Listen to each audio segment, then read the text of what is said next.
Hello दोस्तों, ये हमारा वीडियो है। वीडियो को आप ले सकते हैं, हमें कोई समस्या नहीं है। नॉवेल ऑफ किंग चैनल को सब्सक्राइब करें, लाइक, शेयर और ज्यादा से ज्यादा कमेंट करना। आज हम आपको एक नई और रोमांचक कहानी सुनाने जा रहे हैं, बिलियनियर बॉय 2। चलिए शुरू करते हैं। समंदर के रास्ते अपनी नई यट में मालदीव से इंडिया जा रहा था। पहली बार था जब वह समंदर में इस तरह खुद ड्राइव कर रहा था, और पहली ही रात उसका सामना एक भयानक तूफान से हो गया।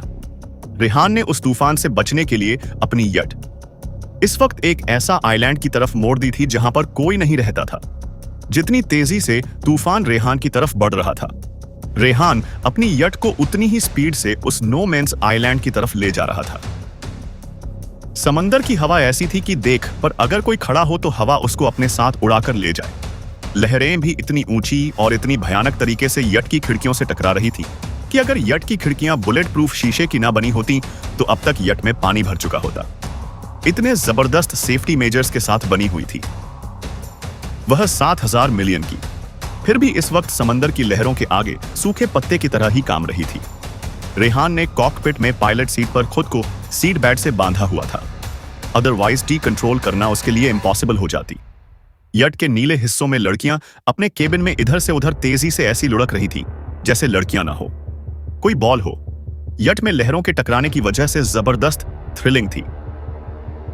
जिन लड़कियों को सी सिकनेस प्रॉब्लम नहीं थी, इतने झटकों के बाद तो उनको भी वोमिट होनी शुरू हो गई थी। लड़कियां घबराहट के मारे चीख रही थी, रो रही थी। उन सबको लग रहा था कि अब वह लोग पानी में डूबकर बहुत बुरी मौत मरने वाले हैं। कोई अपनी मां को याद करके चिल्ला रही थी, कोई किस्मत को कोस रही थी कि उन्होंने योट के आना चुना ही क्यों। कोई चीख चीख कर भगवान को पुकार रही थी कि किसी तरह उनको कोई चमत्कार बस बचा ले। ऐसे में कविता श्रीधर हिम्मत से काम लेते हुए उन लड़कियों को काम डाउन करने की कोशिश कर रही थी। कविता ने उन लड़कियों को समझाते हुए कहा, इतना शोर मचाने से क्या होगा, हिम्मत रखो रेहान, सर पर भरोसा करो, वह हमें इस तूफान से जरूर निकाल कर ले जाएंगे। कविता के ग्रुप की एक लड़की ने कहा, वह कोई सुपर पावर है जो इतने बड़े तूफान को संभाल लेंगे, ऐसे तूफान से कोई भी नहीं बच सकता। एक और लड़की बोली, मैंने अपनी जिंदगी में इस तरह का तूफान फिल्मों में देखा है, बस ऐसा लग रहा है कि हमारा शिप टुकड़े टुकड़े होने वाला है, अब हम नहीं बचेंगे। डर तो कविता को भी बहुत लग रहा था, उसे भी नहीं समझ आ रहा था कि वह लड़कियों को कैसे शांत करे। कविता ने उन लड़कियों को कहा, मैं ऊपर रेहान सर के पास जाकर देखती हूं कि क्या सिचुएशन है, पर तब तक तुम लोग प्लीज इतना पैनिक मत लो। अगर प्रॉब्लम आई है तो हिम्मत से ही इसका सामना करने से कुछ हल निकल सकता है। चीख पुकार मचाने से कुछ नहीं होगा। कविता जब रेहान के पास ऊपर जाने लगी तो रिद्धिमा ने कविता को कहा कि वह भी साथ चलती है। ऑटोमेटिक सिस्टम से यट को चारों तरफ से पूरी तरह बंद कर दिया गया था। बाहर देख के अलावा कहीं पानी नहीं था। यट के अंदर तो एक बूंद भी पानी नहीं आया था। आखिर वो एक specially design super hi-tech yacht थी, पर समुद्री तूफान भी इतना तेज था कि यट बुरी तरीके से हिल रही थी। ऊपर टॉप डेक पर बने कॉकपिट तक जाने के लिए रिद्धिमा और कविता रास्ते में कम से कम 50 बार तो गिरी होंगी। ऊपर तक पहुंचने में उनको अच्छी खासी चोटें लग चुकी थी। वह जब ऊपर कॉकपिट में पहुंची तो रेहान उन्हें देखते ही चिल्ला दिया, तुम दोनों यहां पर क्यों आए हो? तुम्हें पता नहीं है क्या, इतने तूफान में इस तरह ऊपर यहां तक आना कितना डेंजरस है? रिद्धिमा ने रेहान को कहा, नीचे सब डर रहे हैं, हमने उन्हें शांत करने के लिए कहा कि हम ऊपर सिचुएशन देखकर आते हैं। रेहान मुझे सही सही बताओ, हमारे बचने के क्या चांसेस हैं? रेहान रिद्धिमा को कुछ जवाब देता उससे पहले ही कविता ने रेहान को कहा, सर अगर हम कुछ हेल्प कर सके तो प्लीज हमें बताएं। मैं समझ सकती हूं कि यह बहुत डेंजरस सिचुएशन है और इसका सामना हम सबको मिलकर ही करना होगा। रेहान ने गुस्से में उन दोनों को कहा, तुम दोनों कोई हेल्प नहीं कर सकते हो, कोई भी कुछ नहीं कर सकता। हमारे पास बस एक सॉल्यूशन है कि हम पास के आइलैंड पर जल्द से जल्द पहुंच जाए।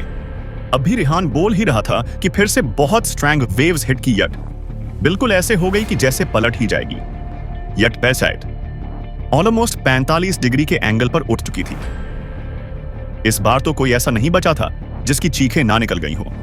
बस मैगी और रेहान ही थे जो सबसे कामली सिचुएशन हैंडल करने की कोशिश कर रहे थे। मैगी की नजरें लगातार नेविगेशन मॉनिटर पर बनी हुई थी। तभी राडार से सिग्नल आने लगा कि कुछ मीटर दूर ही अब लैंड है। मैगी खुशी से चिल्लाई, रेहान सर हम बस उस आइलैंड पर पहुंच ही गए हैं। पर बाहर अंधेरा इतना घना था कि कुछ भी दिखाई नहीं दे रहा था जो बड़ी बड़ी सर्च लाइट यट पर लगी हुई थी। इतने भयानक आंधी तूफान, बारिश में उनसे भी कुछ दिखाई नहीं दे रहा था कि आगे क्या हो रहा है। वह लोग यट के इलेक्ट्रॉनिक डिटेक्शन इक्विपमेंट और सैटेलाइट मैप के सहारे ही आगे बढ़ सकते थे। आगे तो ऐसा अंधेरा था जैसे वह लोग खुद ही अंधे हो चुके हों। उस निर्जन आइलैंड पर अपने यट को एंक करने के अलावा उनके पास कोई चारा भी नहीं बचा था। वह आइलैंड 3 तरफ से पहाड़ों से घिरा हुआ था। सिर्फ नॉर्थ साइड ऐसी थी जिसके पर यट को एंकर किया जा सकता था। रडा की मदद से रेहान ने अपनी यट को उसी तरफ मोड़ दिया था। 3 तरफ से माउंटेन्स होने की वजह से तेज हवाओं का प्रेशर उस एरिया में कम हो गया था। समंदर बाकी जगह के कंपैरेटिवली वहां पर शांत था। यट का बुरी तरीके से हिलना धीरे धीरे कम हो रहा था। जैसे जैसे रेहान आगे बढ़ा, सबको महसूस होने लगा कि फाइनली वह लैंड पर पहुंचने वाले हैं।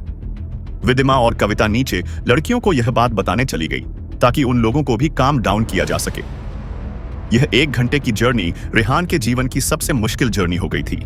यहां तक कि उस यट पर जितने भी लोग मौजूद थे उनके लिए यह लाइफ का शायद सबसे टेरिफाइंग मोमेंट था। किनारे पर पहुंचते ही रेहान ने यट के एंकर डाउन करने के लिए इलेक्ट्रॉनिक बटन प्रेस किया। बटन प्रेस होते ही बहुत बड़े एंकर तीर की तरह समंदर को चीरते हुए लोहे की भारी चैनस के साथ आइलैंड के आसपास की मिट्टी में गहरे तक धंस चले गए। वो इतने पावरफुल एंकर थे कि उन्होंने यट को अब बिल्कुल स्टेबल कर दिया था। फाइनली यॉट अब रुक गई थी। यट के रुकते ही रेहान अपनी सीट बेल्ट खोलकर खड़ा हुआ और खुशी से चिल्लाया, "You I did it! मैंने कर दिखाया।" रेहान ने मुड़कर कियारा को गले लगाते हुए कहा, "हम सब सेफ हैं, अब सब ठीक है।" रेहान ने उसके बाद मैगी को भी गले लगाया और कहा, "थैंक्स बड़ी, आज तुम अगर इतने बैलेंस माइंड से साथ नहीं देती तो हम ये मौत के साथ रेस नहीं जीत पाते।" रेहान का एप्रिसिएशन पाकर मैगी भी बहुत खुश हो गई। यट रुक चुका था। नीचे सब लड़कियां लंबी लंबी सांसें लेते हुए खुद को स्टेबल करने की कोशिश कर रही थी। सबकी जान में जान आई थी। आखिरकार वह ये विश लोग बच गए और सच गए, वरना उन लोगों को तो यकीन हो चुका था कि आज की रात उनकी जिंदगी की आखिरी रात है। रेहान उसके बाद नीचे केबिन्स की तरफ गया ताकि सारी लड़कियों को हिम्मत दे सके और बता सके कि वह लोग अब बिल्कुल सेफ हैं। रेहान ने उन्हें नीचे आकर बताया कि वह लोग अब एक आइलैंड पर हैं और डरने की कोई बात नहीं है। विदिमा ने रेहान को कहा, "यह इतनी highly technical advanced multi million yacht design की गई थी, उसके बाद भी हमें इतनी मुश्किल कैसे हुई?" रेहान ने रिद्धिमा को कहा, "यह इतनी एडवांस डिजाइन की गई, इसलिए इसे मेरे जैसा इनएक्सपीरियंस्ड आदमी भी समंदर के ऐसे भयानक तूफान में से निकालने में कामयाब रहा। अगर कोई आम शिप होता या दूसरी यट तो वह अब तक टुकड़े टुकड़े होकर इस तूफान में समंदर में बिखर चुकी होती। या इसने ना इतनी पावरफुल यट है, ऑलमोस्ट बुलेट प्रूफ मटेरियल से बनी हुई, इसलिए इतने भयंकर तूफान में भी इसका कुछ नहीं बिगड़ा और हम लोग से सेफ बच गए।" न की बात पर सब लड़कियों ने खुशी से तालियां बजाए। कितनी लड़कियां ऐसी थीं जो हाथ जोड़कर ईश्वर को याद कर रही थी, उन्हें धन्यवाद बोल रही थी। रेहान ने ध्यान दिया कि लड़कियों को काफी चोटें लगी थी। हालांकि कोई बड़ी इंजरी नहीं थी, पर यॉट इतनी बुरी तरीके से शेक हुआ था कि उनमें से बहुत लोग अपना बैलेंस नहीं बना पाई थी। केबिन में रखी हुई चीजों से लगातार टकराने से जगह जगह से उनके हाथ पैर छिल गए थे। रेहान ने कविता को कहा कि वह मेडिकल बॉक्स लेकर उन लड़कियों की मरहम पट्टी कर दे। कियारा ने कविता को याद दिलाया कि मेडिकल बॉक्स में पेन रिलीफ और स्वेलिंग की ट्यूब्स भी है, जिसको भी जरूरत हो ले सकता है। रेहान ने उसके बाद राधिका को कहा, "राधिका, तुम किचन से जाकर सबके लिए आइसक्रीम ले आओ। आइसक्रीम से इन सब का मूड स्टेबलाइज हो जाएगा और डर को ओवरकम करने में आसानी होगी।" अभी वह लोग बात ही कर रहे थे कि मैगी ऊपर से भागती हुई नीचे आए और उसने रेहान को कहा, "रेहान, सर ऊपर चलिए जल्दी।" रेहान मैगी की शक्ल देखकर समझ गया कि कुछ सीरियस बात है। रेहान के भी होश उड़ गए कि अब क्या हुआ। बाकी लड़कियां जो अभी मुश्किल से शांत हुई थीं, अब तो उनकी हिम्मत बिल्कुल ही जवाब दे गई थी। कुछ का हाल तो बिल्कुल ऐसा हो गया जैसे टक्कर खाकर गिर ही गई है। रेहान तेजी से मैगी के साथ वापस कॉकपिट में आया। रडा सिग्नल दे रहा था कि थोड़ी दूर पर एक और शिप है जो तेजी से उन्हीं की यट की तरफ बढ़ रहा है। रेहान और मैगी बाकी सारे बटन तेजी से ऑपरेट कर रहे थे ताकि उस शिप की राइट पोजीशन पता कर सकें। रेहान का सबसे बड़ा डर यही था कि ऐसा ना हो वह लोग भी समंदर तूफान में रास्ता भटककर इधर की तरफ बढ़ रहे हो और किसी वजह से उनकी यट की पोजीशनिंग ना देख पाए और दोनों में टक्कर हो जाए। मैगी और रेहान, जिसे शिप समझ रहे थे, दरअसल वो एक 30 मीटर लंबी यट ही थी जिसका नाम सीगल था। उस यट में 2 लड़के और 4 लड़कियां थी। वह 6 दोस्त मालदीव से कुछ दिन की प्लेजर सेलिंग के लिए निकले थे और बदकिस्मती से इस तूफान में फंस गए। वह प्राइवेट अर्ड भी अच्छी खासी हाईली इक्विप थी। उसमें 2 स्ट्रैंग इंजन थे जो बहुत पावरफुल थे। हालांकि वो यट रेहान की यट जितनी मजबूत नहीं थी, पर अच्छे इंजन होने की वजह से और सेल के हाईली एक्सपी होने के कारण वो लोग तूफान में से खुद को वहां आइलैंड तक लाने में कामयाब हो गए थे। पर उस यॉट के अंदर का हाल बहुत बुरा हो चुका था। उनके लोअर केबिन में पानी भर चुका था। उन 6 दोस्तों में जो 2 लड़के थे, वो यट को संभालने के लिए कॉकपिट में स्ट्रगल कर रहे थे। नीचे लोअर डेक में जो 4 लड़कियां थीं, उन चारों लड़कियों की हालत का ऊपर उन दोनों लड़कों को कोई अंदाजा नहीं था। उन दोनों ने अपने लाइफ का पूरा एक्सपीरियंस और स्किल लगा दिया, तब जाकर वह किसी तरीके से तूफान में से निकलकर वहां तक पहुंचे थे। उनकी यॉट के ज्यादातर नेवी सिस्टम अब फेल हो चुके थे। उनका रडा भी पूरी तरह काम नहीं कर रहा था, पर उन्हें अंदाजा हो गया था कि वह लोग आइलैंड के बहुत पास हैं। उनमें से एक ने दूसरे को कहा, जतिन, ये सिर्फ तेरी वजह से है यार जो आज हम बच पाए हैं, वरना आज तो हमारी मौत निश्चित थी। जतिन ने अपने उस दोस्त रवि को कहा, रवि जरा नीचे जाकर देख यार, उन चारों का क्या हाल है। वह चारों ठीक तो है ना? और अभी भी हम लोग पूरी तरह से तूफान से बाहर नहीं हैं। अभी यह कहना बहुत जल्दबाजी है कि हम लोग बच ही गए हैं। एक बार आइलैंड पर पहुंचकर एन का काम कर जाएं, तभी हम निश्चिंत हो सकते हैं। जतिन के यह कहने के बाद रवि का चेहरा फिर से उतर गया। हवाएं बहुत तेज थी, समंदर की लहरें अभी भी आसमान छू रही थीं। रवि ने जतिन को कहा, ठीक है, मैं नीचे देखकर आता हूं कि क्या हाल है। रवि जब किसी तरह नीचे पहुंचा तो शॉक रह गया।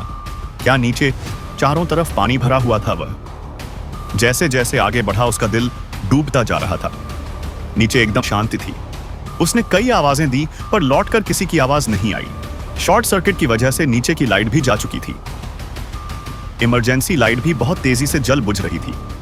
वह थोड़ा सा और आगे बढ़ा तो पानी में उसे लाल रंग दिखाई दिया। खून का रंग रवि वहीं पर जैसे फ्रीज हो गया। रवि की रूह कांप गई। वह समझ गया कि नीचे कोई बड़ा हादसा हो चुका है। वह उसी अंधेरे में तैरता हुआ आगे बढ़ा तो उसने देखा कि सबसे पीछे वाले केबिन में जो ऑलमोस्ट डूब चुका था, वह चारों लड़कियां फंसी हुई हैं। दरवाजा इस तरह जाम हो गया था कि वह चारों निकल नहीं पा रही थी। दरवाजे में सिर्फ एक रवि बराबर रहा था। रवि ने अपनी पूरी ताकत लगाकर जब उस दरवाजे को खोला तो यह देखकर चैन की सांस ली थी। वह सब फिर से चारों ठीक है और वे अपनी लाइफ जैकेट में है। वह चारों गर्दन तक पानी के अंदर थी। बुरी तरह भीगी हुई, कांपते हुए, उनकी आवाज भी नहीं निकल रही थी। रवि ने चीखते हुए पूछा, तुम लोग ठीक तो हो ना? नीचे की लाइट उड़ चुकी है। इमरजेंसी लाइट्स भी काम नहीं कर रही। तुम लोग मेरे पीछे आओ और किसी तरह से ऊपर की तरफ बढ़ने की कोशिश करो। और तुम में से किसी को चोट लगी और आती है? क्या पानी में लाल रंग कैसे फैला हुआ है? उनमें से एक लड़की चिल्लाई। रवि भूमि का सिर फट गया है। केबिन में वह आयरन रॉड वाली शेल्फ से टकरा गई और उसका सर फट गया। हमने किसी तरीके से एक कपड़ा उसके सर पर बांधा है, पर वह बार बार बेहोश हुई जा रही है। रवि तेजी से तैरता हुआ उस लड़की भूमि की तरफ बढ़ा और सहारे से उसको स्विमिंग कराता हुआ आगे बढ़ने लगा। रवि ने भूमि से पूछा, तुम ठीक तो हो ना? उस लड़की भूमि ने कहा, मेरी आंखें बंद हो रही हैं, हाथ पैर काम नहीं कर रहे, बहुत ठंड भी लग रही है। रवि ने उसको कहा, हिम्मत रखो और सोना नहीं है, अपने को जगाए रखो। हम लोग ऊपर की तरफ बढ़ते हैं।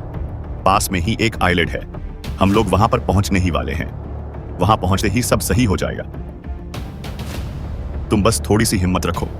वह लड़की रवि से बात करते करते भी बार बार बेहोश होने जैसी हो रही थी।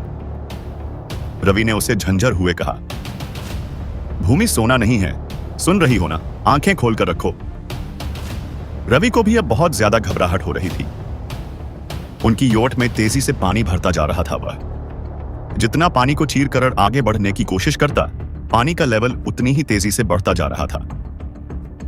रवि को साफ दिखाई दे रहा था कि अगर जल्दी कुछ न किया गया तो यट यकीनन डूब जाएगी, और साथ ही वह सब लोग भी।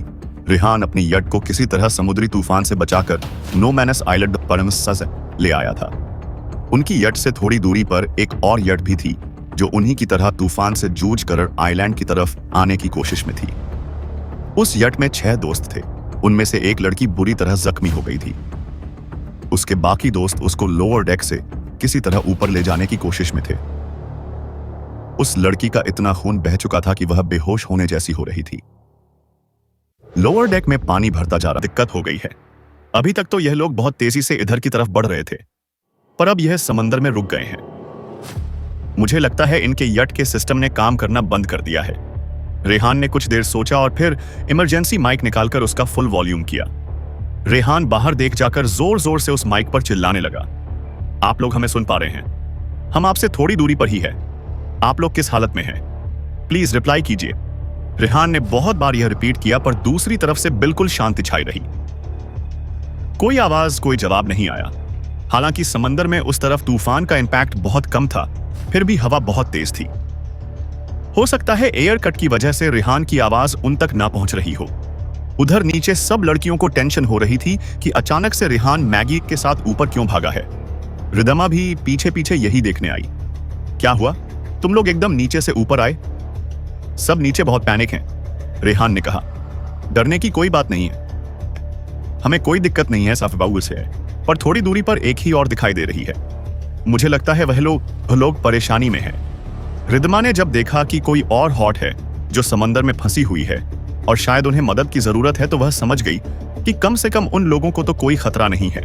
वृद्ध माँ वापस उतरकर यह बात लड़कियों को बताने गई ताकि वह लोग खुद को संभाल सके और फिर से पैनिक क्रिएट ना हो। रिद्धिमा जब नीचे आई तब कियारा ने रिद्धिमा को कहा, मैंने कॉफी बनाई है। इतने सारे टेंशन में मैगी और रेहान भी बहुत ग्रेन आउट हो गए होंगे, उन्हें यह देकर आती हूं। वदमा ने कियारा से कॉफी मग लेते हुए कहा, तुमको काफी चोट आई है, तुम यहीं रुको, मैं यह कॉफी पकड़ा कर आती हूं। रिद्धिमा रेहान और मैगी के लिए गर्म कॉफी लेकर ऊपर पहुंची। रिद्धिमा ने उन्हें कॉफी देते हुए कहा, जब बिजली चमकती है तो दूर से वो यट सफेद छोटी पहाड़ी जैसी दिखाई देती है। मैंने सुना है इस तरह के तूफानों में जो शिप किसी जमाने में डूब गए होते हैं वह भी पानी के ऊपर तैरते दिखाई देते हैं। कहीं यह लट कोई पुराने समय में डूबी हुई ऐसी ही भूतिया शिप तो नहीं है? रेहान उसकी बात पर जोर से हंस दिया। क्या यार, कुछ भी बोलती हो? तुम कोई भूत नहीं है, पर वह लोग किसी दिक्कत में जरूर है, हमें उनकी मदद करनी चाहिए। मैगी ने रेहान को कहा, सर शायद उन्होंने अभी तक हमें देखा ही नहीं है। मैं एक काम करती हूं, यहां पर इमरजेंसी सिग्नल देने के लिए कुछ अरेंजमेंट किए गए हैं, मैं वही सिग्नल लिट करती हूं। शायद वह लोग स्पेशल सिग्नल लैंग्वेज देखकर समझ जाएं कि हम यहां पर हैं। रेहान ने मैगी को कहा, ठीक है, जल्दी सिग्नल भेजो। मैगी ने वहां रखे इलेक्ट्रॉनिक सिग्नल इक्विपमेंट ऑन किया। उसे ऑन करते ही उनकी यट के ऊपर आसमान में रोशनी के बड़े बड़े पटाखे फूटने लगे। रेहान और मैगी अब बस इंतजार ही कर सकते थे कि वह लोग वहां से कोई सिग्नल दे ताकि पता चल सके कि उनकी कंडीशन क्या है। रिद्धिमा ने कहा, पर जिस तरह हमें उनकी पोजीशन पता चली, उनको हमारी पता कैसे नहीं चल रही? रेहान ने रिद्धिमा को बताया, उनका रडार सिस्टम यकीनन फेल हो चुका है। फिर हमारे पास पावरफुल लेंस है जो हम उनको क्लियर यहां से देख पा रहे हैं। हमारे मॉनिटर्स की रेंज जबरदस्त है और बहुत टेक्नोलॉजिक, या इस यट बहुत एडवांस है। उनकी यट या तो बहुत पुरानी है या फिर इतनी हाईली एडवांस नहीं है। रेहान का अंदाजा बिल्कुल ठीक था। सीगल का रडार और कम्युनिकेशन डिवाइस टूट गया था। उनको पता ही नहीं चल रहा था कि वह आइलैंड से कितनी दूर है या उनके पास कोई और यट भी है। एक तो वर्स, लोग डिस्टेंस पर थे और बाहर बहुत जबरदस्त बारिश भी हो रही थी। इस वजह से उनको मैगी का भेजा हुआ लाइट सिग्नल तक भी नजर नहीं आया। दूर से थोड़ी बहुत रोशनी चमकी भी, उन्होंने उसे बारिश में चमकने वाली बिजली ही समझा। वह लोग अब पैनिक होते जा रहे थे। उनकी टीबो में तेजी से पानी भर रहा था। उनकी योट अंधेरे में डूब चुकी थी। सारी लाइटें बंद हो गई थीं। टॉर्च की रोशनी में जतिन किसी तरह से मैप स्टडी कर रहा था ताकि देख सके कि वह लोग आइलैंड से कितनी दूर हैं। जतिन ने रवि को कहा, रवि, हम सिर्फ एक ही तरफ से आइलैंड में एंट्री कर सकते हैं, बाकी तीनों तरफ पहाड़ है। हमारी यट अगर उनसे टकराई तो यट के टुकड़े हो जाएंगे। उधर मैगी और रेहान मॉनिटर पर नजरें गड़ाए बैठे थे। धीरे धीरे उनको सामने वह सफेद धब्बा भी दिखना बंद हो चुका था। उस यट की सारी लाइट बंद हो ही चुकी थी। मैगी ने रड़ा की तरफ देखा और चौंक हुए कहा, यह लोग अपोजिट साइड में क्यों जा रहे हैं? यह उस तरफ गए तो यकीनन बड़ी चट्टानों से टकरा जाएंगे। रेहान ने मैगी को बोला, उनके रड़ा बंद हो चुके होंगे। समंदर में दिशा भ्रम बहुत जल्दी होता है और ऐसे हालातों में तो कोई भी रास्ता भटक जाए। जतिन ने मैप अच्छे से देख लिया था। वह खुद भी टोको को रेहान की योट की डायरेक्शन में ही ले जाने की कोशिश कर रहा था, पर वाटर कर्ट इस तरह और इतना तेज था कि उससे यट संभाले नहीं संभल रही थी। वैसे भी यट के सारे फंक्शन अब काम करना बंद कर चुके थे। समंदर की लहरों के वेग से कि अपने आप ट्याओ दूसरी तरफ तेजी से बढ़ने लगी। जतिन ने बहुत कोशिश की पर नहीं रोक पाया। मैगी को बोला, रेहान सर, यह लोग बच नहीं सकेंगे। वहां बड़ी चट्टानें हैं। लहरों का प्रेशर इतना तेज है कि टारवास उनसे टकराकर टूट जाएगी। रेहान ने मैगी को कहा, तुम्हारी बात ठीक है, पर हम कुछ नहीं कर सकते। इस तरह की वैद में किसी भी तरह की वार्निंग देना यूजलेस है। सारी आवाजें और रोशनी हवा में गुम होकर रह जाएंगी। हम सिर्फ उनके लिए प्रार्थना कर सकते हैं कि कुछ ऐसा हो और वह लोग इधर की तरफ वापस लौटे। अब कॉकपिट में कुछ और लड़कियां भी आ गई थीं। सब ईश्वर से प्रार्थना करने लगी कि उस टप ने नहीं रहे। जो लोग भी हैं वह सेफली बच जाएं। पर उन लोगों के साथ तो आज कुछ और ही होना लिखा था। अचानक उधर बहुत तेज बिजली चमकी। लहरों ने एक बार फिर से भयानक उछाल लिया। जतिन, रवि और बाकी लड़कियां कुछ समझ पाती। इससे पहले ही उनकी टस्सानिन्स एक बहुत बड़ी चट्टान से टकरा गई। टक्कर इतनी जबरदस्त थी कि यट के बीच में से दो टुकड़े हो गए। एक टुकड़ा बिल्कुल 90 डिग्री के कोण पर जाकर तेजी से समंदर में धंसने लगा। उस तेज झटके से जतिन भी समंदर में जा गिरा। रवि और बाकी चारों लड़कियों ने लाइफ जैकेट पहनी हुई थी और रवि ने अब तक सबको एक साथ रस्सियों से बांध चुका था। जतिन ने भी टाइमली खुद की कमर पर लस्सी लपेटी हुई थी, तो समंदर में गिरने के साथ ही वह उस रस्सी को पकड़े पकड़े वापस यट की तरफ तेजी से तैरने लगा। उन सबको को यही लग रहा था कि अब वह बच नहीं सकते। जतिन जब वापस यट के आधे टूट गए हिस्से पर पहुंचा तो रवि और चारों लड़कियां लाइफ बोट खोलने की कोशिश में लगे हुए थे, पर वह लाइफ बोट को खोल पाते इससे पहले ही चट्टान का टुकड़ा बहुत तेजी से उड़ता हुआ आया और कोई कुछ समझता उससे पहले ही रवि के सिर से टकरा गया। खून का फव्वारा छूटा और रवि एकदम ही होश खो बैठा। सब अब डर से कांप रहे थे। लड़कियां बुरी तरह चिल्ला रही थीं। जतिन ने कहा, ऐसे घबराओ मत, हम बच सकते हैं, अभी भी हम बच सकते हैं।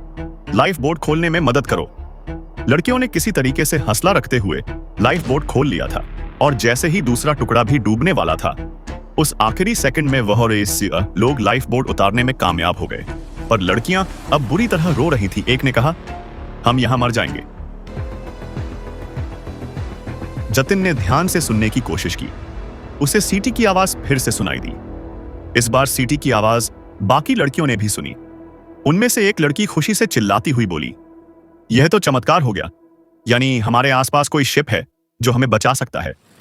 इस बार सीटी की आवाज इतनी तेज थी कि सबको साफ सुनाई दी जिधर से सीटी की आवाज आ रही थी। जतिन और बाकी लड़कियां अपनी पूरी हिम्मत से अब लाइफ बोट को उसी डायरेक्शन में ले जाने की कोशिश करने लगे। उधर से रेहान भी उनकी तरफ बढ़ रहा था। उसने अपनी यट की हाई बीएम लाइट ऑन कर रखी थी।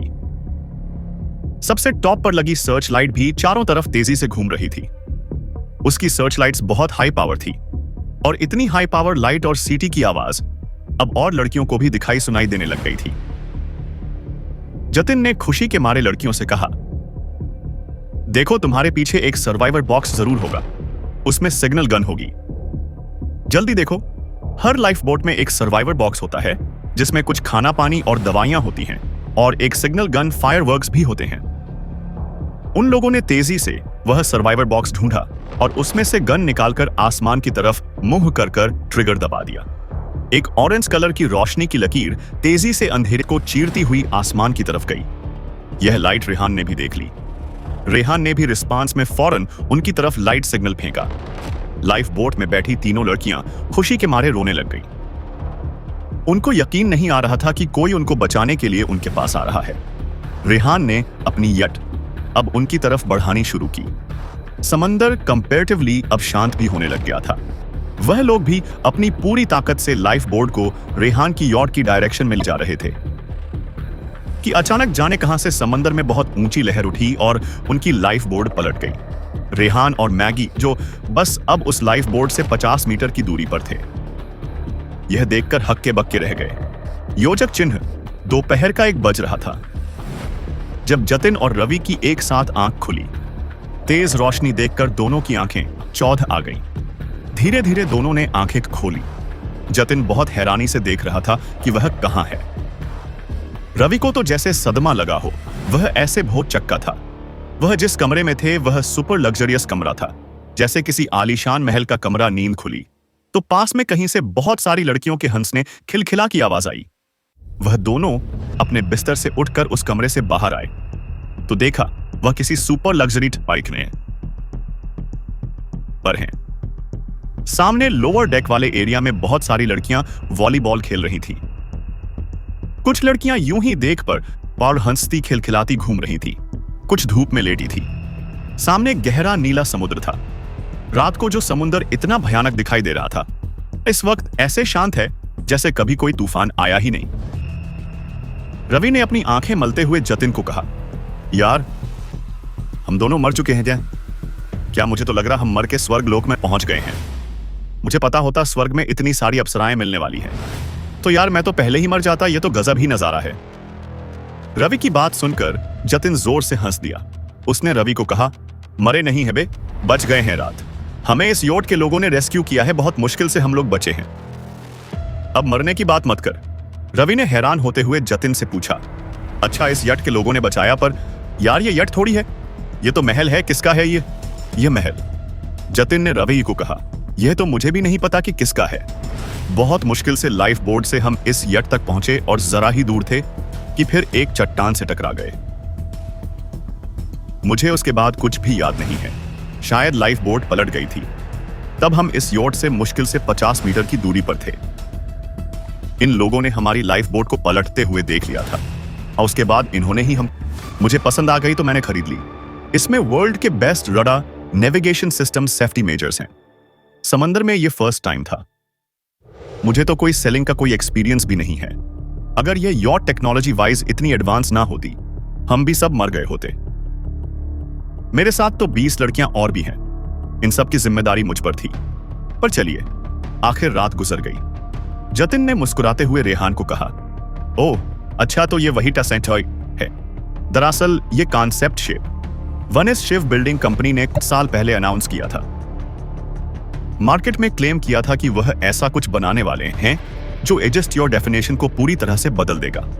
इस यट का डिजाइन अमेजिंग है। मुझे इसकी डिटेल्स मालूम है।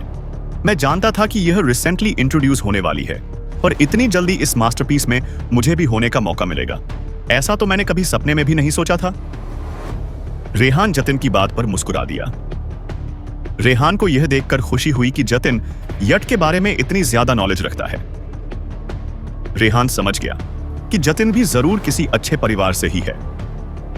रेहान ने जतिन को कहा, आपके साथ जो लड़कियां थी, समंदर में बहुत देर भीगी रहने की वजह से सबको थोड़ा बहुत इन्फेक्शन हो गया है। एक तो काफी चोट आई है, बाकी 2 के पेट में भी बहुत पानी चला गया था। हमने उनको इंजेक्शन दिए हुए हैं। वह शायद अभी भी सो ही रही होंगी। अगर आप ठीक महसूस कर रहे हैं तो चलिए अपर डेक पर चलते हैं। जतिन और रवि रेहान के साथ अपर डेक पर ऊपर एक बहुत खूबसूरत संक्षेप लगा हुआ था। क्लासी टेबल पर एक शानदार टी पोट रखा था और बेहद खूबसूरत चाय के कप भी। रेहान ने जब टी पोट से उन दोनों कपों में चाय डाली तो रवि बहुत हैरानी से उस टी पॉट को देख रहा था। रेहान ने रवि से पूछा, क्या हुआ दोस्त, ऐसे क्या देख रहे हो? रवि ने रेहान को बोला, होम फर्निशिंग में मेरी गहरी रुचि है। जो टी पॉट आप यूज कर रहे हैं, यह लिमिटेड एडिशन टी पॉट है, बहुत ही एक्सक्लूसिव। मिस्टर रेहान, मुझे आपके टेस्ट की तारीफ करनी पड़ेगी। रेहान हंसते हुए बोला, टेस्ट की तारीफ? आप चाय पी के कीजिएगा। रवि और जतिन रेहान के दोस्ताना व्यवहार पर बहुत खुश थे। रवि ने रेहान को कहा, सर आपका यह टी पॉट ही मिलियंस में है। मैं सोच भी नहीं पा रहा कि फिर यह यट कितने की होगी। रेहान कुछ बोलता, इससे पहले ही जतिन ने कहा 7,000 मिलियन की रवि। जिसने अभी चाय का पहला से पी लिया था, उसके मुंह से फुर करके चाय बाहर आ गई और वह एकदम से बोला।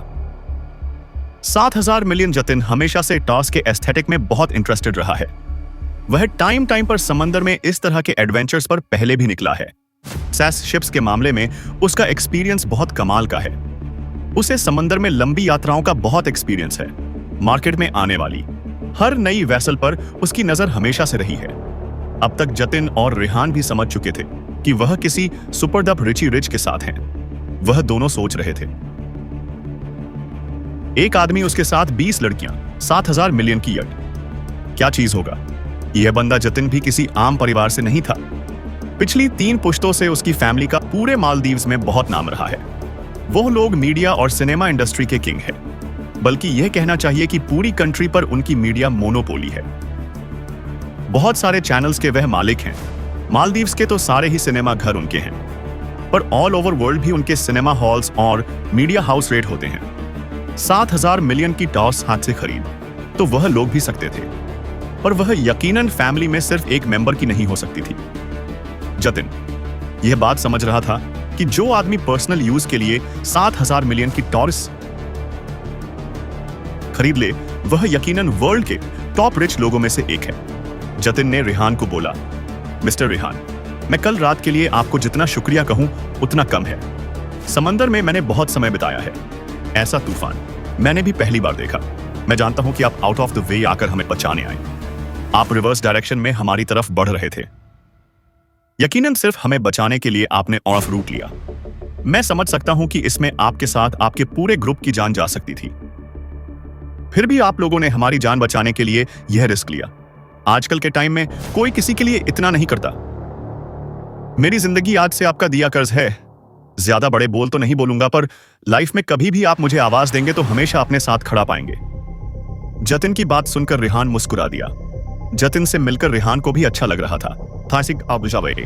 इतना तो रेहान भी जतिन के बोलने बैठने के अंदाज से समझ गया था कि जतिन किसी अच्छी फैमिली से है, और जिस तरह रवि ने भी वो टीपॉट पहचान लिया कि उसकी वर्थ मिलियन है, यह साफ था कि वह लोग भी अच्छी रिच क्लास से ही बिलोंग करते हैं। जतिन यह बात भी बिल्कुल ठीक कह रहा था कि रेहान ने कल रात न सिर्फ आउट ऑफ वे जाकर उनकी मदद की, बल्कि लास्ट में जब उनकी लाइफ कोट पलट गई, तब रेहान और मैगी ने उन्हें बचाने के लिए जान की बाजी लगा दी। दोनों अपनी कमर पर रस्सियां बांधकर समंदर में उतरे और उन लोगों को खींचकर यट पर चढ़ाया। रेहान और मैगी दोनों का बहुत बड़ा इम्तिहान हो गया था। एक गलती उन दोनों की भी जान ले सकती थी, पर आखिरी मौके पर उन दोनों ने यह डिसाइड किया कि अपनी आंखों के आगे इमोट अपोसी इन लोगों को मरता हुआ नहीं देख सकते। जतिन ने रवि को कहा, रवि, हमारी लाइफ बोट पलट गई थी। हम में से किसी को उसके बाद होश नहीं रहा। यकीनन मिस्टर रेहान समंदर में खुद उतरे हैं और हमें खींचकर अपनी टी तक लाए हैं, तभी हम बच पाए हैं। रेहान अभी भी मुस्कुराता हुआ उनकी बात सुनता रहा। रेहान को मैगी पर भी बहुत गर्व हो रहा था। मैगी के बिना रेहान यह सबक लेकर ही नहीं सकता था, और असली में जान तो उनकी मैगी ने बचाई थी। कल रात मैगी का मेडिकल फील्ड में एक्सपीरियंस देखकर भी रेहान बहुत सरप्राइज हुआ। मैगी ने बहुत एफिशिएंसी के साथ उन लोगों की माथे पर स्टिच लगाए थे। इंजेक्शंस भी उसी ने इन सबको दिए थे। वह लोग अभी बात कर ही रहे थे कि तभी पीछे से एक बहुत प्यारी आवाज आई। वह तीनों आवाज की दिशा में पलटे और एकदम से चौंक गए। रेहान ने समुद्री तूफान से जिन लड़कों को बचाया था, इस समय वह उसके साथ बैठे थे। वह आई अपनी यट के अपर पहुंचा देख पर उनके साथ चाय पी रहा था। उनमें से एक लड़का टस के बारे में बहुत गहरी जानकारी रखता था। उन दोनों से मिलकर रेहान समझ चुका था कि वह लोग भी काफी बड़े परिवार से ही हैं। वह सब आपस में बात ही कर रहे थे कि पीछे से एक प्यारी सी आवाज गूंजी। तीनों ने पलट कर देखा तो चौंक गए। रात उस लाइफ बोट में 6 लोग थे। उन्हीं में से एक लड़की पीछे खड़ी थी। उस लड़की ने जतिन की तरफ देखकर कहा, भाई आप यहां हैं, मैं आपको सब जगह ढूंढ रही थी। जतिन ने उसकी तरफ देखा और एकदम से पूछा, उठ गई तुम बाकी सब कहां हैं? उस लड़की ने जतिन को कहा, वह तीनों नीचे अब भी मेडिकल रूम में ही हैं, सोई हुई हैं। मेरी आंख खुल गई। मुझे समझ नहीं आ रहा था कि मैं कहां हूं। कल रात के बाद का कुछ याद नहीं। वह तीनों तो नीचे दिखाई दे रही थी। आप लोग नहीं थे? मैं बहुत घबरा गई थी। तो आप लोगों को ढूंढ रही थी। जतिन ने उठकर उसे गले लगा लिया। फिर जतिन ने रेहान को कहा, यह मेरी छोटी बहन है मिताली, और मिताली ये रेहान है। रात इन्होंने ही हम सबकी जान बचाई है। मिताली हैरानी से रेहान को देख रही थी। रेहान ने मिताली को हेलो बोला, पर मिताली कुछ भी रिएक्ट किए बिना अभी भी रेहान को ही देखती रही, जैसे रेहान की आवाज उसे सुन ही नहीं रही हो। वह जिस तरह से रेहान को देख रही थी, रेहान कंफ्यूज हो गया कि वह लगातार रेहान को यूं क्यों देख रही है। रेहान ने बात को पलटते हुए जतिन से पूछा, अब आगे का क्या प्रोग्राम है दोस्त? जतिन कुछ देर सोचा, फिर रेहान को कहा, हम लोग यहां से 2-3 दिन घूम फिर करर मुंबई निकलने वाले थे। वहां पर मुझे अपने बिजनेस से रिलेटेड कुछ काम है, पर अब देखना पड़ेगा कि इस प्लान को इंप्लीमेंट कैसे करें, क्योंकि यथ तो टूटकर डूब चुकी है और मेरी एक बहुत इंपॉर्टेंट मीटिंग है मुंबई, जिसको अटेंड करना बहुत जरूरी है। तो वापस मालदीव तो मैं नहीं जाऊंगा। रेहान ने जतिन से पूछा, किस बिजनेस में है आप लोग? जतिन ने रेहान को बताया, हम लोग कई पीढ़ियों से सिनेमा और मीडिया हाउसेस के काम में ही हैं। मालदीव्स में तो ऑलमोस्ट सारे सिनेमा हॉल हमारे ही हैं, पर ऑल ओवर वर्ल्ड भी हमारी सिनेमा चैन काफी पॉपुलर है। खासकर इंडिया में हमारे बहुत से सिनेमा हॉल्स हैं। इसके अलावा हमारे कुछ मीडिया चैनल्स हैं। मीडिया फील्ड पर हमारी अच्छी पकड़ है। मुझे फिल्म इंडस्ट्री में कुछ काम से ही मुंबई जाना है। आप ऐसा कीजिएगा, जो भी नियरेस्ट पोर्ट आएगा। हेलो दोस्तों, ये हमारा वीडियो है। वीडियो को आप ले सकते हैं, हमें कोई समस्या नहीं है। नॉवेल ऑफ किंग चैनल को सब्सक्राइब करें, लाइक, शेयर और ज्यादा से ज्यादा कमेंट करना दीजिएगा। हम लोग वहां से सीधे मुंबई ही निकल जाएंगे। वापस घर जाकर क्या करेंगे? निकले हैं तो काम भी पूरा करके ही जाएं। रेहान ने जतिन को मुस्कुराते हुए कहा, यह कमाल का कोइंसिडेंस हुआ। दरअसल मैं भी मुंबई जा रहा हूँ, वहां से फिर दिल्ली जाऊंगा। बीच में इस तरह किसी पोर्ट पर छोड़ने का तो अब सवाल ही नहीं उठता। अब तो हम दोस्त बन गए हैं, साथ ही चलेंगे। हाँ, अगर आप मेरी यट पर कंफर्टेबल नहीं हैं और अलग से जाना चाहे तो बात दूसरी है। जतिन, रवि और उसकी सिस्टर मिताली एक दूसरे का चेहरा देखने लगे। फिर जतिन ने मुस्कुराते हुए रेहान को कहा, हमारे लिए तो यह बहुत प्लेजरेबल ट्रिप होगा। इस तरह की सुपर लग्जरियस योट में मुंबई तक का सफर करने को मिले, और मेजबान भी आपके जैसे रथी, जैसा ज़हीन और दोस्ताना हो। तो ऐसी ऑफर भला कौन छोड़ेगा? रवि भी मुस्कुराता हुआ रेहान से बोला, रेहान जी आपको पता नहीं है, मेरी तो जब आंख खुली तो मुझे तो आपकी टिच्ची पे का नजारा देखकर लगा कि मैं मर गया हूं और अब स्वर्गलोक में उठा हूं। जीते जी इतनी खूबसूरती कभी देखने को मिल सकती है भला? यह तो कमाल हो गया है। रवि ने यह बात कुछ इस तरह से कही। रेहान भी जोर से हंस पड़ा। मिताली उसे प्यार से मारती हुई बोली, आप तो कभी मत सुधरना रेहान। जतिन, रवि सब आपस में बात ही कर रहे थे कि मैगी ने रेहान को इशारे से बुलाया। रेहान चौंका, क्योंकि मैगी कभी भी इस तरह किसी मीटिंग के बीच में से रेहान को बुलाकर करने की कोशिश नहीं करती है। जरूर कोई बहुत खास बात है। रेहान उठकर मैगी के पास आया। मैगी ने रेहान को कहा, रेहान सर, मैंने इन लोगों का बैकग्राउंड पता लगाया है। ये लोग वेंकटेश्वर अन्ना की फैमिली से ही है। दरअसल ये लोग जब बेहोश थे तो मैंने इनके आई कार्ड देखे थे। अभी इंटरनेट पर सर्च किया तो पता चला कि वेंकटेश्वर अन्ना के कजिन मिस्टर एयर की फैमिली से हैं। ये लोग इन सब की लीगेसी एक ही है। काफी सालों से इन लोगों में आपस में बनती नहीं है, पर परिवार तो एक ही है। आप थोड़ा संभल कर बात कीजिएगा। मैगी की बात पर रेहान चौंक गया। रेहान कुछ देर सोचता रहा, फिर वापस जतिन के पास आया। रेहान के फेस पर बदले हुए एक्सप्रेशन देखकर जतिन ने ही रेहान से पूछा, इस समथिंग रंग क्या हुआ?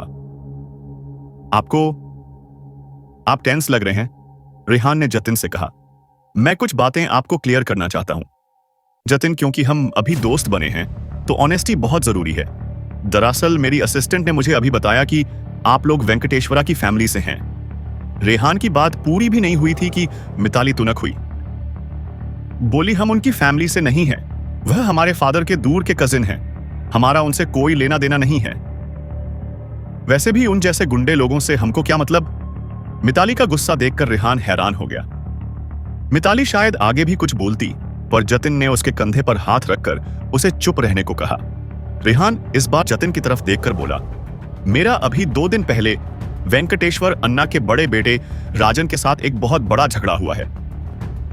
मुझे लगा कि मुझे यह बात आपको बता देना चाहिए। रेहान की बात सुनकर जतिन, रवि में ताली तीनों चौंक गए। यह बात तो उन तीनों के लिए भी बहुत डिस्टर्बिंग थी। चाहे उन लोगों के परिवारों में आपस में कनेक्शन नहीं रहा था, पर एक ही परिवार का होने के कारण एक दूसरे के दुश्मनों का असर उन लोगों पर भी आता था। उन तीनों के दिमाग में एक साथ यही बात आई कि रेहान अगर राजन का दुश्मन है तो शायद अब उन लोगों से भी बुरा व्यवहार करेगा।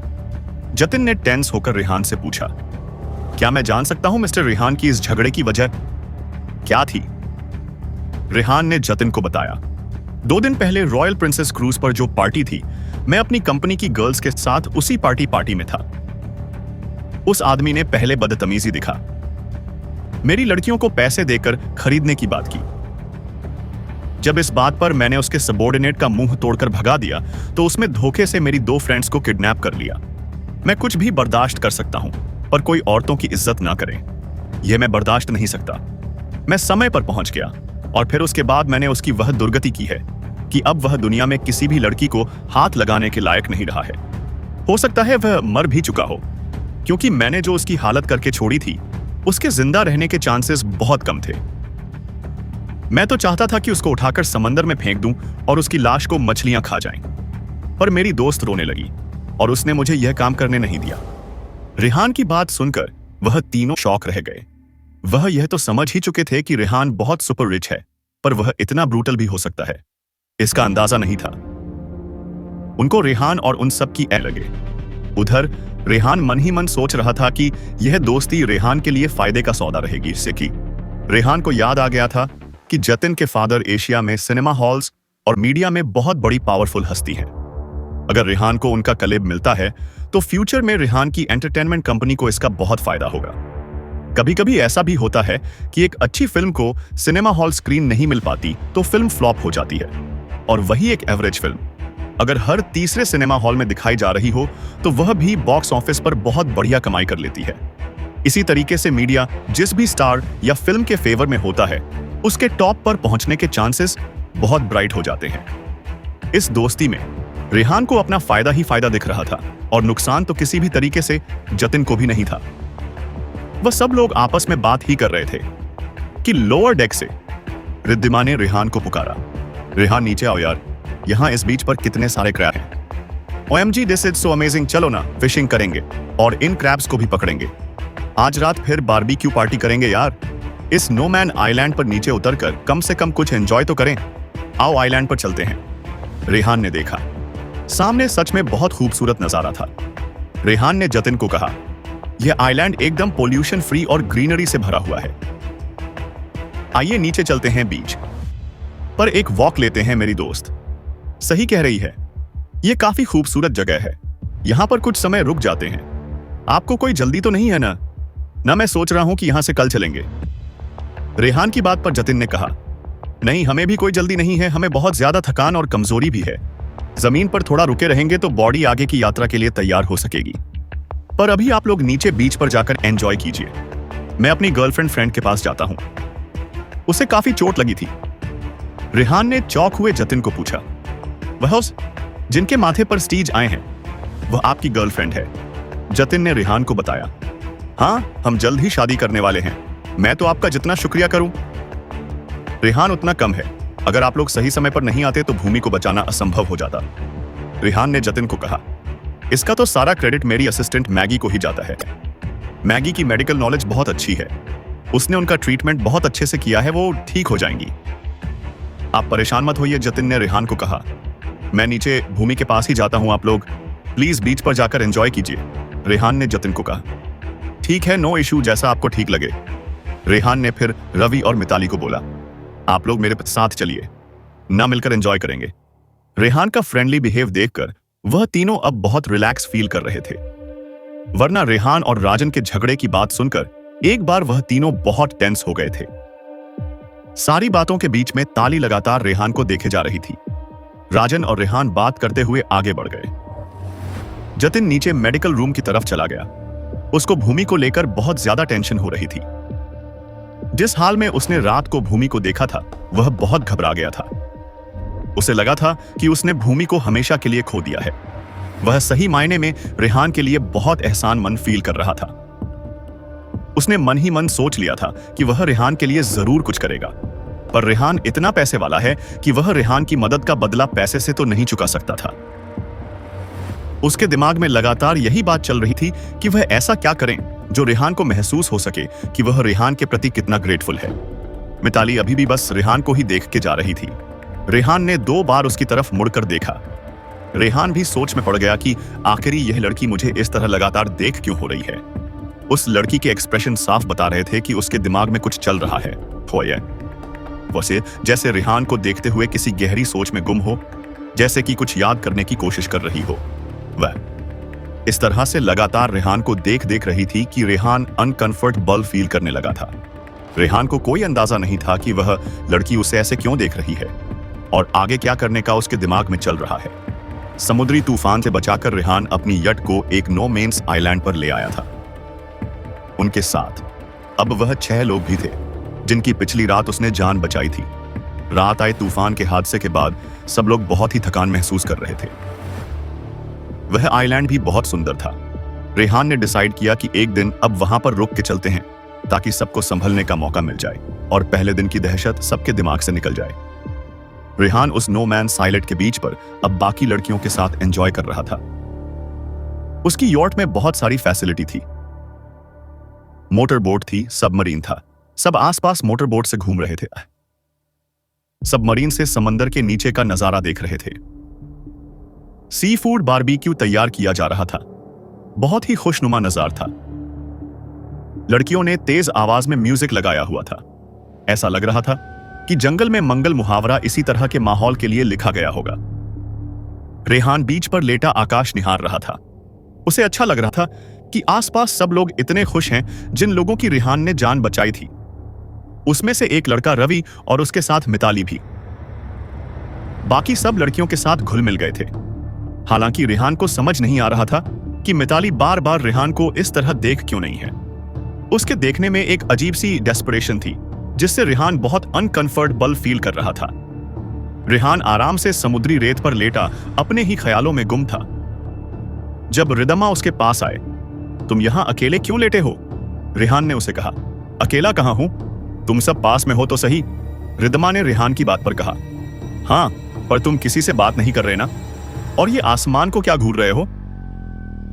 लेटे लेटे रेहान ने हंसते हुए रिद्धिमा को कहा, अच्छा लग रहा है, बहुत दिनों की भाग दौड़ के बाद यूं पड़े रहन सचमुच यहां पर शांत सुकून के पल जैसे एक पॉजिटिव एनर्जी दे रहे हैं। रिद्धिमा ने रेहान को कहा, हाँ ये बात तो तुमने बिल्कुल सही कही। यहां पर सब कुछ कितना सुंदर है, शानदार खाना है, म्यूजिक है, एकदम सेट लाइफ है। यहां तो काश यहीं पर रहा जा सकता। रिद्धिमा की बात पर रेहान जोर से हंस दिया। बुद्धू हो तुम, यहां पर हमेशा के लिए रहा ही नहीं जा सकता है मैडम, बस यहां पर छुट्टियां बताई जा सकती हैं, वह भी कभी कभी लगातार। यहां पर 1 महीना अगर तुम्हें रहना पड़ गया ना तो पागल हो जाओगी। सिर्फ पानी, हवा और पेड़ एक लिमिट तक ही अच्छे लगते हैं। जरूरत से ज्यादा शांति, एक ऐसा अकेलापन है जो आदमी को खा जाता है। विदिमा ने रेहान को कहा, तुम्हारा नहीं पता, मैं तो आराम से रह सकती हूं। यहीं कहीं पेड़ों पर घर बनाऊंगी, मछलियां पकड़ूंगी, खेती करूंगी।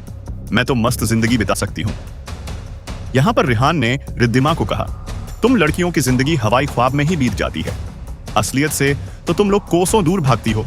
रिद्धिमा ने रेहान को कहा, हाँ, और तुम तो आसमान में ताकते हुए ख्वाब देख ही नहीं रहे ना, जैसे खैर पड़े रहो।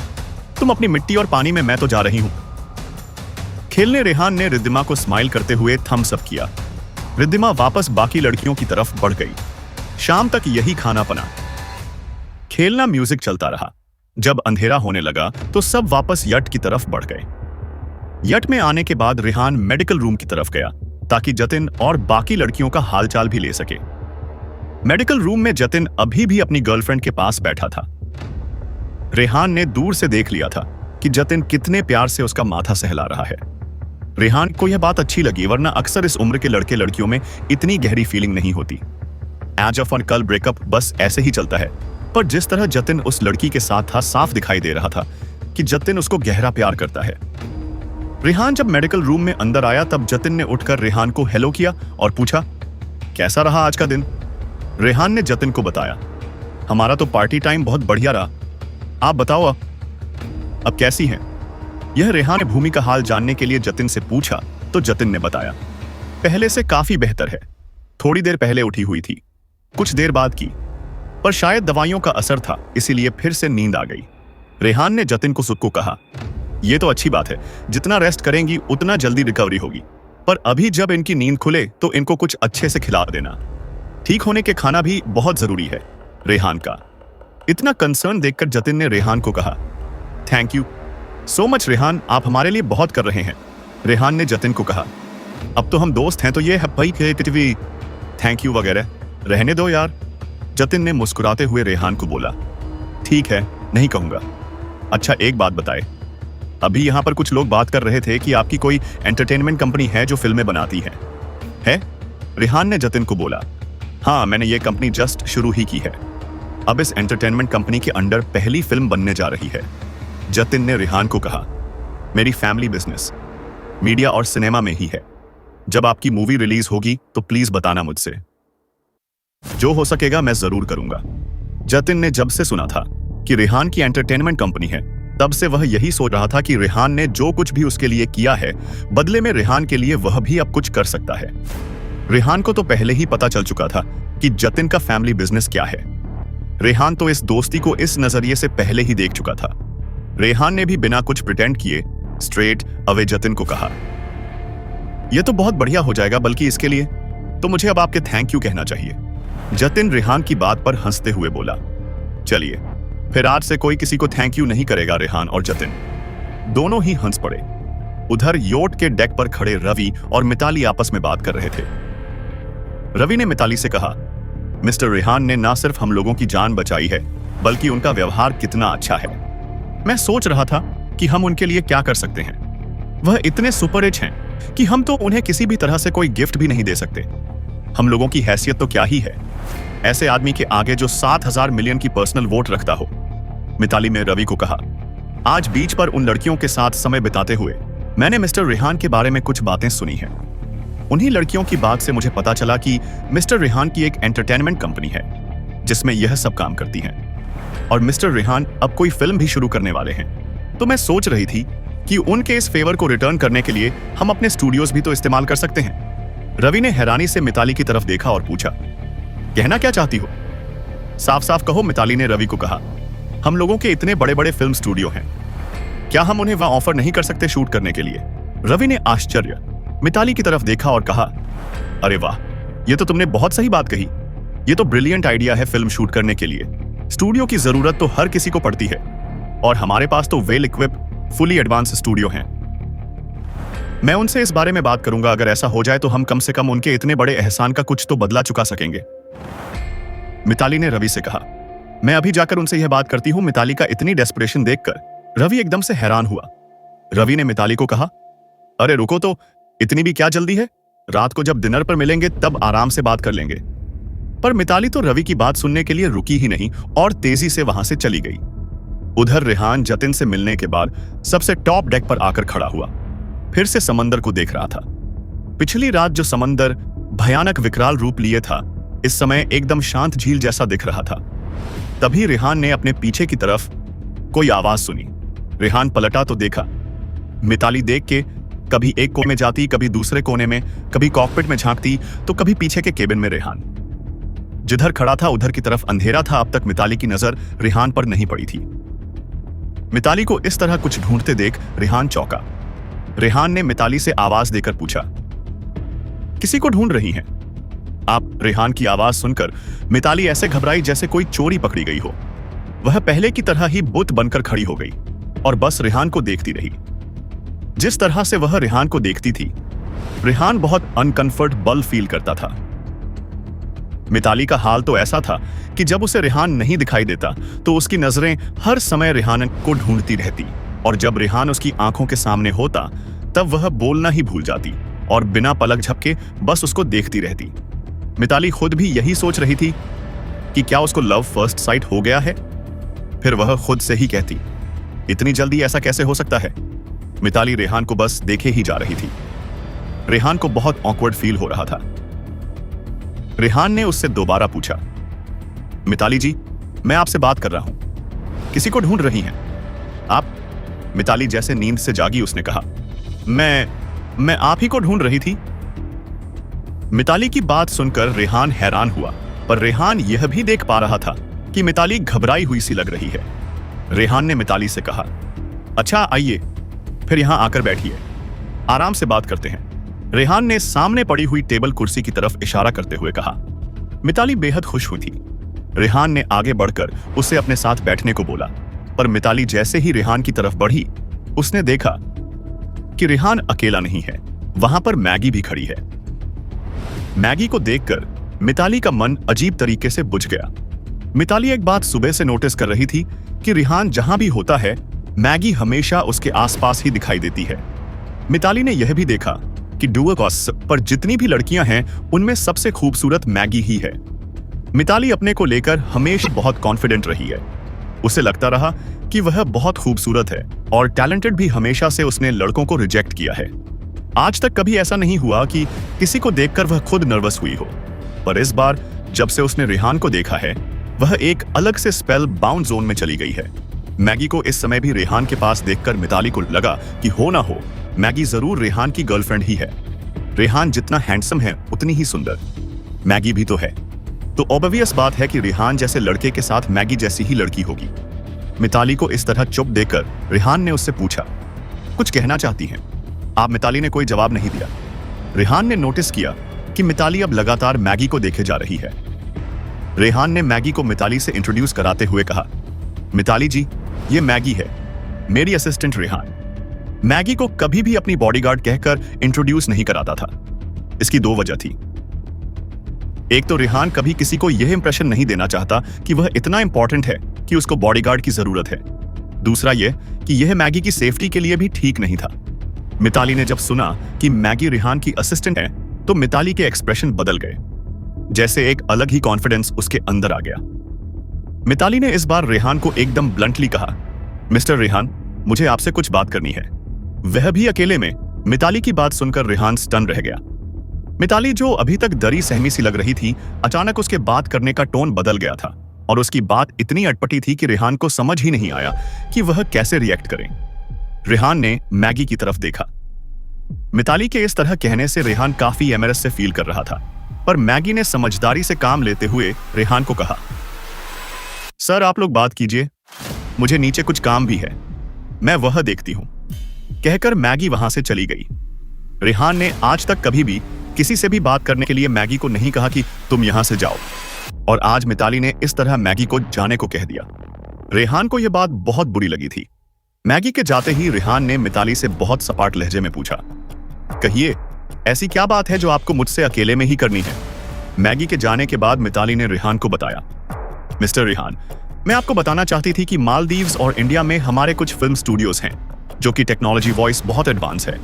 यहां तक कि हमारी एक स्पेशल इफेक्ट कंपनी भी है जो कि वर्ल्ड की सबसे एडवांस टेक्नोलॉजी को यूज करके ग्राफिक्स क्रिएट करती है। मुझे पता चला कि आप कोई मूवी बना रहे हैं, और वह भी एक साइंटिफिक फिक्शन है। आपने हम लोगों के लिए बहुत कुछ किया है, अब प्लीज हमें कुछ करने का मौका दीजिए। आप ये मत समझिए कि जान बचाने का कोई बदला दिया जा रहा है, पर हम आपके लिए कुछ करना चाहते हैं। मैं बस आपको यह कहना चाहती थी कि आप चाहे तो हमारे स्टूडियो और हमारी स्पेशल इफेक्ट्स कंपनी को अपनी फिल्म बनाने के लिए यूज कर सकते हैं। रेहान मिताली की बात सुनकर हैरान रह गया। जो लड़की सुबह से चुप चुप और घबराई सी दिखाई दे रही थी, अब अचानक से एक अलग ही कॉन्फिडेंट लहजे में बात कर रही थी। रेहान सोचने लगा कि यह भी अजीब कोइंसिडेंस है कि यह सब किसी न किसी तरह से उसकी मूवी मेकिंग में हेल्प कर सकते हैं, और सिर्फ मूवी मेकिंग में ही नहीं, फिल्म डिस्ट्रीब्यूशन से लेकर फिल्म की मीडिया पॉपुलर तक में।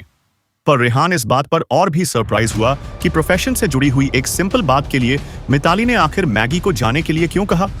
और ऐसा भी नहीं है कि अपनी फिल्म बनाने के लिए उसे स्टूडियो या किसी कंपनी की कोई कमी हो।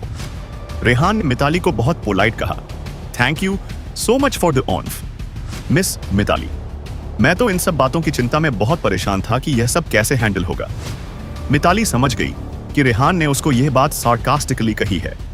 मिताली कुछ देर चुप हो गई। उसके बाद जो मिताली ने पलट रेहान को पूछा, रेहान शॉक रह गया।